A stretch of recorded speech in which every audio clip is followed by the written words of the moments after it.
श्री सुखदेव जी कहते हैं, परीक्षित, भगवान श्री कृष्ण बलराम जी के साथ वृंदावन में रहकर अनेकों प्रकार की लीलाएं कर रहे थे। उन्होंने एक दिन देखा कि वहां के सब गोप इंद्र यज्ञ करने की तैयारी कर रहे हैं। भगवान श्री कृष्ण सबके अंतर्यामी और सर्वज्ञ हैं। उनसे कोई बात छिपी नहीं थी, वो सब जानते थे। फिर भी विनयावनत होकर उन्होंने नंद बाबा आदि बड़े बूढ़े गोपों से पूछा, पिताजी, आप लोगों के सामने ये कौन सा बड़ा भारी काम, कौन सा उत्सव आ पहुंचा है? इसका फल क्या है? किस उद्देश्य से, कौन लोग, किन साधकों के द्वारा ये यज्ञ किया करते हैं? पिताजी, आप मुझे ये अवश्य बतलाइए।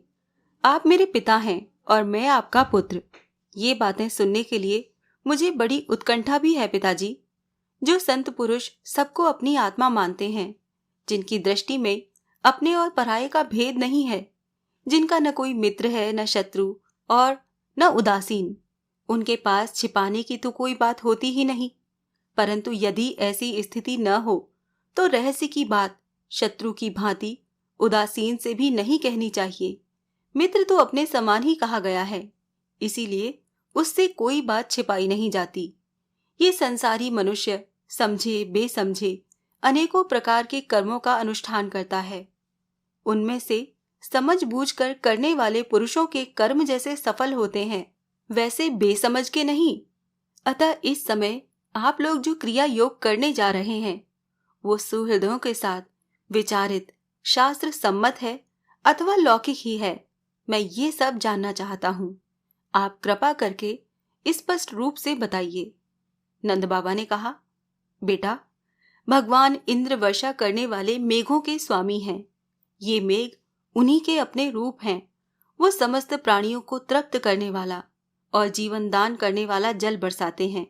मेरे प्यारे पुत्र, हम और दूसरे लोग भी उन्हीं मेघपति भगवान इंद्र की यज्ञों के द्वारा पूजा किया करते हैं। जिन सामग्रियों से यज्ञ होता है, वो भी उनके बरसाए हुए शक्तिशाली जल से ही उत्पन्न होती हैं। उनका यज्ञ करने के बाद जो कुछ बच रहता है, उसी अन्न से हम सब मनुष्य अर्थ, धर्म और काम रूप त्रिवर्ग की सिद्धि के लिए अपना जीवन निर्वाह करते हैं। मनुष्यों के लिए खेती आदि प्रयत्नों के फल देने वाले इंद्र ही हैं। ये धर्म हमारी कुल परंपरा से चला आया है। जो मनुष्य काम, लोभ, भय अथवा द्वेषवश ऐसे परंपरागत धर्म को छोड़ देता है, उसका कभी मंगल नहीं होता। श्री सुखदेव जी कहते हैं, परीक्षित, ब्रह्मा शंकर आदि के भी शासन करने वाले केशव भगवान ने नंद बाबा और दूसरे ब्रजवासियों की बात सुनकर इंद्र को क्रोध दिलाने के लिए अपने पिता नंद बाबा से कहा। श्री भगवान ने कहा, पिताजी, प्राणी अपने कर्म के अनुसार ही पैदा होता और कर्म से ही मर जाता है। उसे उसके कर्म के अनुसार ही सुख, दुख, भय और मंगल के निमित्तों की प्राप्ति होती है। यदि कर्मों को ही सब कुछ न मानकर उनसे भिन्न जीवों के कर्म का फल देने वाला ईश्वर माना भी जाए, तो वो कर्म करने वालों को ही उनके कर्म के अनुसार ही फल दे सकता है। कर्म न करने वालों पर उसकी प्रभुता नहीं चल सकती।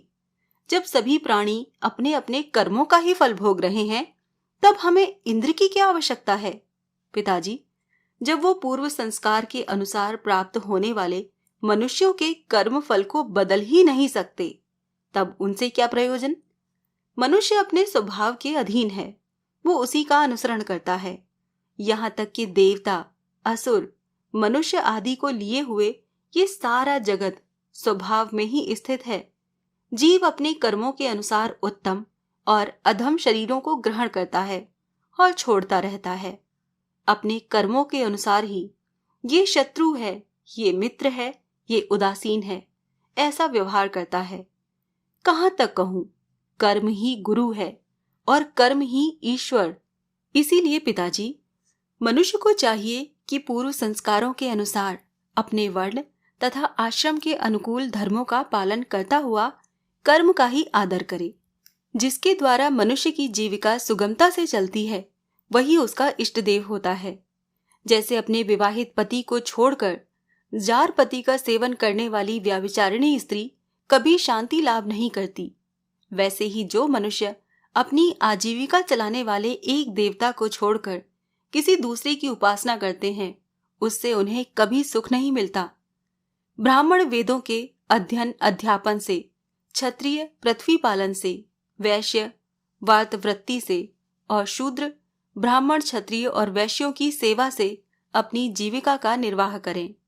वैश्यों की वार्तावृत्ति 4 प्रकार की है: कृषि, वाणिज्य, गौरक्षा और ब्याज लेना। हम लोग उन चारों में से एक केवल गौ पालन ही सदा से करते आए हैं। पिताजी, इस संसार की स्थिति, उत्पत्ति और अंत के कारण क्रमशः सत्वगुण, रजोगुण और तमोगुण हैं। ये विविध प्रकार का संपूर्ण जगत स्त्री पुरुष के संयोग से रजोगुण के द्वारा उत्पन्न होता है। उसी रजोगुण की प्रेरणा से मेघगण सब कहीं जल बरसाते हैं। उसी से अन्न और अन्न से ही सब जीवों की जीविका चलती है। इसमें भला इंद्र का क्या लेना देना है? वो भला क्या कर सकते हैं? पिताजी, न तो हमारे पास किसी देश का राज्य है और न तो बड़े बड़े नगर ही हमारे अधीन हैं। हमारे पास गांव या घर भी नहीं है। हम तो सदा के वनवासी हैं। वन और पहाड़ ही हमारे घर हैं। इसीलिए हम लोग गायों, ब्राह्मणों और गिरिराज का यजन करने की तैयारी करें। इंद्र यज्ञ के लिए जो सामग्रियां इकट्ठी की गई हैं, उन्हीं से इस यज्ञ का अनुष्ठान होने दें। अनेकों प्रकार के पकवान, खीर, हलवा, पुआ, पूरी आदि से लेकर मूंग की दाल तक बनाई जाए। ब्रज का सारा दूध एकत्र कर लिया जाए। वेदवादी ब्राह्मणों के द्वारा भली भांति हवन करवाया जाए तथा उन्हें अनेकों प्रकार के अन्न, गाय और दक्षिणाएं दी जाएं। और भी चांडाल, पतित तथा कुत्तों तक को यथा योग्य वस्तुएं देकर गायों को चारा दिया जाए और फिर गिरिराज को भोग लगाया जाए। इसके बाद खूब प्रसाद खा पीकर, सुंदर सुंदर वस्त्र पहनकर, गहनों से सज सजा लिया जाए और चंदन लगाकर गौ, ब्राह्मण, अग्नि तथा गिरिराज गोवर्धन की प्रदक्षिणा की जाए। पिताजी, मेरी तो ऐसी ही सम्मति है। यदि आप लोगों को रुचे तो ऐसा ही कीजिए। ऐसा यज्ञ गाय, ब्राह्मण और गिरिराज को तो प्रिय होगा ही, मुझे भी बहुत प्रिय है। श्री सुखदेव जी कहते हैं, परीक्षित, कालात्मा भगवान की इच्छा थी कि इंद्र का घमंड चूर चूर कर दें। नंद बाबा आदि गोपों ने उनकी बात सुनकर बड़ी प्रसन्नता से स्वीकार कर ली। भगवान श्री कृष्ण ने जिस प्रकार का यज्ञ करने को कहा था, वैसा ही यज्ञ उन्होंने प्रारंभ किया। पहले ब्राह्मणों से स्वस्ति वाचन कराकर उसी सामग्री से गिरिराज और ब्राह्मणों को सादर भेंट दी तथा गायों को हरी हरी घास खिलाई। इसके बाद नंद बाबा आदि गोपों ने गायों को आगे करके गिरिराज की प्रदक्षिणा की।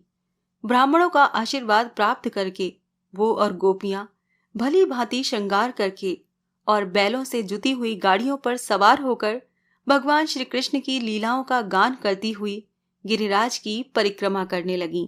भगवान श्री कृष्ण गोपों को विश्वास दिलाने के लिए गिरिराज के ऊपर एक दूसरा विशाल शरीर धारण करके प्रकट हो गए तथा मैं गिरिराज हूं, इस प्रकार कहते हुए सारी सामग्री आरोगने लगे।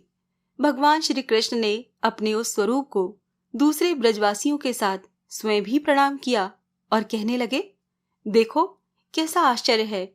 गिरिराज ने साक्षात प्रकट होकर हम पर कृपा की है। ये चाहे जैसा रूप धारण कर सकते हैं। जो वनवासी जीव इनका निरादर करते हैं, उन्हें ये नष्ट कर डालते हैं। आओ, अपना और गायों का कल्याण करने के लिए इन गिरिराज को हम नमस्कार करें।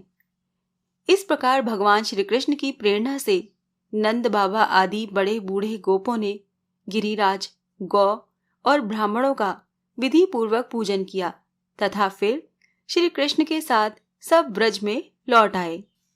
24वां अध्याय यहाँ संपूर्ण हुआ। जय श्री कृष्ण।